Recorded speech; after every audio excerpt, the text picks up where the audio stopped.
मोदी जी चाय चाय करते थे, पहले चाय चाय करते थे, अब गाएं गाएं करते हैं। और 4-6 महीने बाकी हैं, आने दो ज़रा 2022, यूपी वाले भी ये कह देंगे कि हम बाय बाय करते हैं। कि तरक्की पे है भ्रष्टाचार और लुटेरी हो गई हर सरकार। जितनी भी सरकारें आई, चाहे आप कांग्रेस की बात करो, सपा की बात करो, बसपा करो, और खासकर भारतीय जनता पार्टी, किसी ने भी किसान और मजदूरों का बारे में भला नहीं चाहा। कि तरक्की पे है भ्रष्टाचार और लुटेरी हो गई हर सरकार की, जनता चीख रही है। जिस तरह आज की तारीख में किसान उधर चीख रहे हैं, मजदूर इधर चीख रहे हैं, कोई भी खुशहाल नहीं है। कि होनी थी जहां पर हमदर्दी होती है वहां गुंडागर्दी, जिस जगह आके हमदर्दी होनी चाहिए थी वहां गुंडागर्दी होती है। कि रक्षक न रही अब खाकी वर्दी और लूट मार की हद कर दी। बने हैं फूल भी अब अंगार और मिठाई मांगे ये थानेदार, कि जनता चीख रही है।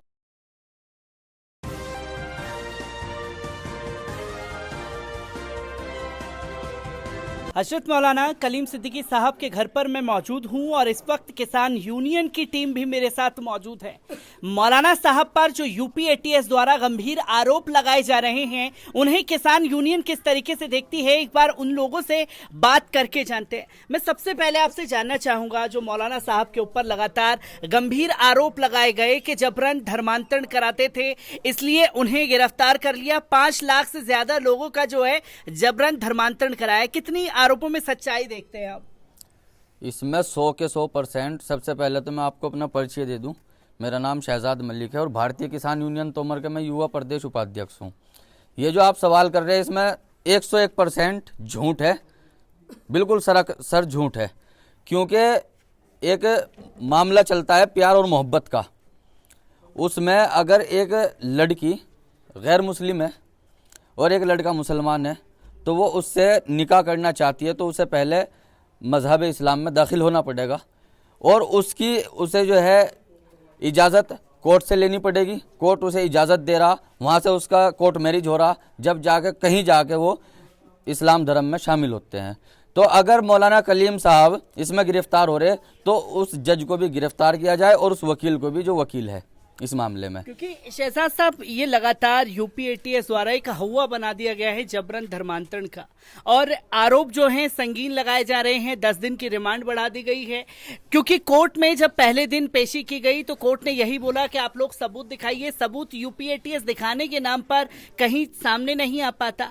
तो ये क्या माना जाए कि हिंदू मुस्लिम को बांटने के लिए इस तरीके का हथकंडा जो है यूपी एटीएस द्वारा अपनाया? ऐसा जी, ये जो सबूत मांग रहे, किस से सबूत मांगेंगे? किसानों से सबूत मांगे जा रहे हैं जी। किसानों पे इन्होंने एक से एक फंडा लगा दिया, देशद्रोही किसानों को शामिल कर दिया। क्या किसान देशद्रोही है? किसान जो है क्या देशद्रोही है? उन्हें खालिस्तानी पाकिस्तानी बता दिया, जो अपना हक लेने के लिए गाजीपुर बॉर्डर पे बैठे। हम जो यहाँ से आए मौलाना के घर पे, मौलाना के गांव में, मौलाना भी एक किसान है। इनके यहाँ पे आप देखो, और ये कैमरा उधर घुमा के दिखा लियो, इनके यहाँ भी गाय भैंसा है, ये भी एक किसान है, खेती है इनके भी। और हमारा जो संगठन है, हम संगठन के माध्यम से आए, क्योंकि हमारा संगठन 36 बिरादरियों का संगठन है। हमारे यहाँ ना तो जाति देखी जाती, ना धर्म देखा जाता, क्योंकि हम सब भाई हैं। क्योंकि जो इंसान मैदान में उतर गया, अब हमें एकजुट होना पड़ेगा, संगठित होकर ये लड़ाई लड़ी जाएगी। क्योंकि सरकार जो है तानाशाही सरकार है, और ये सरकार की कूटनीति, इन्होंने एक कूटनीति तैयार कर दी। आज की तारीख में कोई भी अगर सच बोलता है तो उस पर लगाम लगाया जा रहा। अभी हमारे कुछ मीडिया वाले भाई मिले, वो बोलते हैं, कहने लगे जी हम कहीं जाते हैं, अगर हम सच दिखाने की कोशिश कर रहे हैं तो हम पे आरोप लगाया जा रहा, शासन प्रशासन के लोग हमको रोकते हैं। तो मैं मीडिया वालों को भी मैंने यही जवाब दिया और यही कहना चाहता हूं कि जो रोकते हैं उन्हें कहो कि मैं आईना हूं, दिखाऊंगा दाग चेहरों का, और जिसे परेशानी हो, जिसे प्रॉब्लम हो, वो सामने से हट जाए। दूसरी बात, अगर इस तरह से निहत्थे आरोप किसानों पर और गरीब मजदूर पर लगेंगे तो आने वाले वक्त में हम लोग एक बहुत बड़ा आंदोलन करने की तैयारी करेंगे। क्योंकि किसान यूनियन की तरफ से किस तरीके से आप लोग आवाज़ को बुलंद करने वाले हैं मौलाना कलीम सिद्दीकी साहब की? भाई, हम तो जो भी मौलाना कलीम साहब के साथ जायती हो रही, और ये जो भाजपा सरकार है, ये इसका एक फंडा है। ये अब चुनाव जैसे ही 2022 के नज़दीक आने जा रहे हैं ना, तो इसी तरीके से मुसलमानों को टारगेट करना चाह रही है सरकार।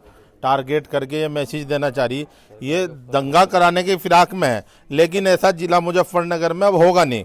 लोग 2013 में भुगत चुके, इनके झांसे में अब आने वाला नहीं। ये दंगा करा के सरकार में आई थी, ये भाजपा सरकार जो है दंगा कराया इसने मुजफ्फरनगर में, और उसके बाद ये पूरे हिंदुस्तान में आ गई। लेकिन अब मुजफ्फरनगर की जनता क्या, पूरे हिंदुस्तान की जनता इनको समझ चुकी है, इनके जासे में आने वाली नहीं है। अगर कोई भाईचारा की बात करता है तो इनको वो भी बुरा लगता है। ये तो अपना एक मुद्दा उठाए फिरे, इन्होंने मुद्दे तो बहुत उठाए कि लव जिहाद, तिरपल तलाक, बहुत सारे कानून मुसलमानों के खिलाफ, मुसलमानों को टारगेट बनाना चाहिए, लेकिन ऐसा होने वाला नहीं है अब, क्योंकि लोग समझ चुके हैं 2022 में इनको सबक सिखाने का काम करेंगे। 2022 में सबक सिखाने का काम किया जाएगा। मौलाना कलीम सिद्दीकी साहब को लेकर के आरोप गंभीर लगाए गए। क्या भारतीय जनता पार्टी मौलाना साहब को टारगेट करके, क्योंकि इससे पहले भी कई गिरफ्तारियां हुई हैं, क्या एक खौफ पैदा करने की कोशिश की जा रही है ताकि ये बताया जा सके कि देखिए मोदी जी हैं और योगी जी हैं तो मुसलमानों में खौफ पैदा कर दिया? क्या इन सब चीजों से मुसलमान डरने वाले हैं शहजाद साहब? ऐसा है जी, जो इंसान जुल्म के खिलाफ आवाज़ उठा रहा, क्योंकि आज की तारीख में जितने भी लोग हैं कोई भी खुशहाल नहीं है, सब परेशान है। डीजल और पेट्रोल के रेट जो है आसमान छू रखे। ये सरकार की खुली कूटनीति है, क्योंकि किसान की जो खेती निर्धारित है लगभग 80% निर्धारित डीजल और पेट्रोल से, उसके रेट आसमान छू रहे। दूसरी बात, आप बात कर रहे चुनाव की, ये तो इनके दिमाग में जो गलतफहमी वो निकाल दें बिल्कुल। अब इन्हें जो है बाहर का रास्ता दिखाने का काम यूपी करेगी, क्योंकि कल के दिन मोदी जी चाय करते थे, पहले चाय करते थे, अब गाएं करते हैं, और 4-6 महीने बाकी हैं, आने दो ज़रा 2022 यूपी वाले भी ये कह देंगे कि हम बाय करते हैं।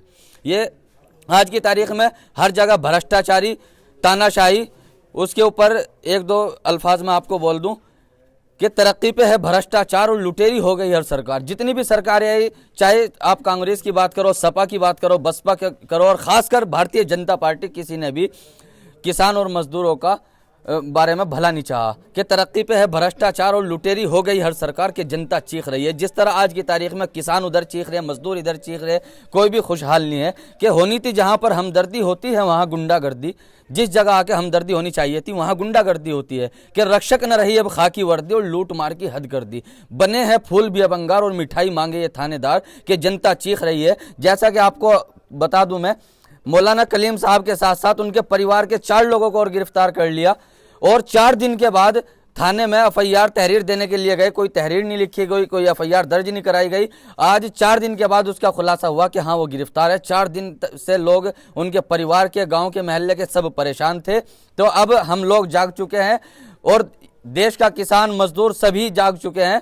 अब सरकार होश में आ जा, अन्यथा इन्हें बाहर का रास्ता दिखाने का काम किसान करेंगे। बाहर का रास्ता दिखाने का काम किसानों द्वारा किया जाएगा। मौलाना कलीम सिद्दीकी साहब को लेकर के जो संगीन आरोप लगाए गए हैं यूपी ATS द्वारा, जब सबूत मांगे जा रहे हैं तो सबूत कहीं है नहीं। कहीं ना कहीं ये देखा जाए कि हिंदू मुस्लिम की राजनीति को बांटने के लिए मौलाना कलीम साहब को निशाना बनाया गया। बिल्कुल सही बात है। देखिए, मैं अपना परिचय देता हूँ, मैं इंजीनियर मेहरबान अली हूँ, और आज बड़ा दुख हो रहा है मुझे, मैं यहाँ फुलत में आया हूँ। देखिए, अगर किसी को धर्मांतर किसी कराया है, मैं जा रहा हूँ किसी के पास, मैं हिंदू बनना चाहता हूँ, किसी के मैं जा रहा हूँ उसके पास जा रहा हूँ, तो दोषी मैं हूँ, ना कि हमारे जो वहाँ के जो महात्मा है वो दोषी नहीं है। ठीक है, यहाँ अगर कोई हिंदू मुसलमान बनने के लिए कोई आया है यहाँ, तो वो दोषी वो है। और बता रहे हैं कि लाखों इन्होंने मुसलमान का नाम कर दिए हैं। कहाँ है लाखों मुसलमान? उन्हें बुला कर चलाओ, कहाँ है वो? उनके पास कोई सबूत नहीं है, लाखों मुसलमान कर दिए उन्होंने। और दूसरी बात यह है कि 5 तारीख में हमारे राकेश टिकैत जी ने जो नारा दिया था हर हर महादेव अल्लाह अकबर का, उससे बीजेपी सरकार को वो हजम नहीं हुआ है। यही आग 2013 में उगली थी मुजफ्फरनगर से, इन्होंने बीजेपी सरकार ने कराई थी, और यही आग उगलने का काम फिर दोबारा कर रही है बीजेपी सरकार, मुजफ्फरनगर जिले से कर रही है।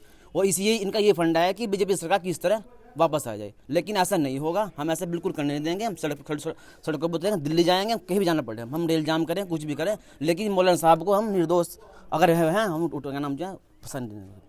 किसान यूनियन की टीम हमारे साथ मौजूद थी, जिन्होंने खुल करके ये ऐलान कर दिया है कि मौलाना कलीम सिद्दीकी साहब के लिए चाहे सड़क पर उतरना पड़े, चाहे सोशल मीडिया के जरिए, चाहे जैसे भी आवाज़ उठानी पड़े, वो हर हाल में आगे रहेंगे।